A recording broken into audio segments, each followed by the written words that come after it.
Dans les JO antiques, uniquement les hommes grecs et libres pouvaient y participer. En étaient exclus les métèques, les esclaves et les femmes.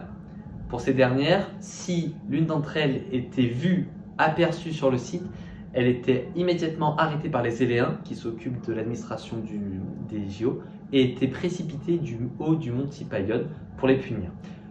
Une seule femme a échappé à cette sentence, il s'agit de Callipatéra. Callipatéra, à la mort de son mari, est devenue l'entraîneur de son fils. Pour pouvoir coacher son fils lors des épreuves, elle s'est déguisée en homme et s'est introduite dans le stade comme ça.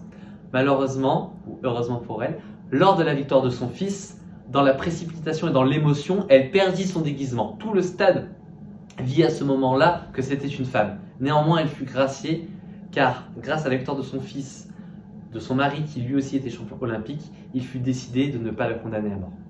Une seule femme fut championne olympique dans l'Antiquité. Il s'agit de Kiniska, la fille du roi de Sparte.